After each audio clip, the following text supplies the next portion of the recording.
Hi. So yeah, my name's Tony, and for about 4 or 5 years I used to muck about in the Arctic on expeditions.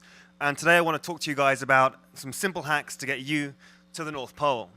So still the cheapest way to do this is via Siberia, and the airline that will take you there is called, I shit you not, Crash Air.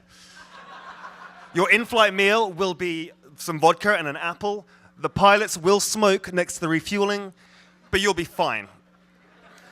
So Crash Air can take you about as far as a place called Katanga, and Katanga is the arse end of the universe. This is the wild west of Siberia, and there is no law. And you have to negotiate for a helicopter. This means dealing with pilots, managers, bureaucrats, and doing it with dollars can be kind of expensive. So what you need is the little blue passport, otherwise known as Viagra. Believe me, it can open doors. You have to go to your doctor, tell them that you have a latex phobia, and it can get you to the North Pole, I promise. So, you've done that, you've got out, you've got on the ice, you're starting your expedition. What's the first most important thing you have to do? You have to tweet about it, obviously. So some general principles on tech. First, batteries. Anything with an internal battery, that will die in about 2 minutes or so. You need lithium batteries, keep them next to your body, keep them warm. Second thing, no moving parts. Any hard drives will freeze. They simply won't work. You need solid-state drives wherever you go. Thirdly, screens should be very, very small or not have any screens at all. If you do need to use a screen, thing to do is just at the end of the day, put it over your stove for a little while to heat up first. Finally, Iridium phones are the only phones that are going to work up there. Their bandwidth is minuscule. And their satellites have a habit of falling out of the sky. So good luck with that. So you've got all your tech, and you've tweeted out, although you haven't read any tweets because of the bandwidth. And now you've got to think about how to get to the North Pole, how to execute. And this is about navigation. So we have some problems here. Your GPS has a screen and it has battery, so that's not going to really last on you if you try to use that. Compass has massive magnetic variation. So that can't really work too. What we tend to use is our watches and the sun. We know that at midday, the sun is going to be due south. 6 a.m. in the morning, due east. 6 p.m. in the evening, due west. So the sun is moving 15 degrees every hour.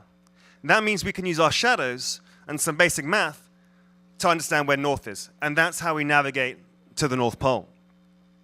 So navigation is fine, but this is kind of a tough journey to do. And you can get yourself pretty banged up out here. So one of the things you have to worry about is frostbite. Frostbite starts with numbness in the extremities. They go white, then they go black, and that's bad. So if you start to feel it in your fingers, they start to go white, the first thing you have to do is stick it in the warmest place on your body, in your groin. Now, you can't do this with your feet, obviously. You can't stick them in your groin. So what you have to do is stick them in someone else's groin. You'll owe them a favor, but at least means you can still wear flip-flops. So yeah, frostbite, very important. The other big danger out there, of course, is something a bit nastier than yourself, and that is the polar bear. It's the largest land-based carnivore on Earth. It has the world's best sense of smell. You cannot run from it. You cannot hide from it. What's worse as well is in the Arctic, where it's cold, guns jam. Flares fail. Pepper spray freezes. And so often you're not left with very much in the way of options. And you have to use the psychology of the polar bear to try and freak it the fuck out. What you need to do, when you see it coming towards you, is do what's never happened to it before. Everything that's ever seen the polar bear has fled. You don't. You take off your skis. You hold them in a cross shape above your head because they've got poor eyesight. They can't really see. And you're mimicking an attack posture. And you start to walk towards them. And you start shouting really loudly. And just maybe, the polar bear will think this is a little too weird. I've never seen this before. I'm going to go over there.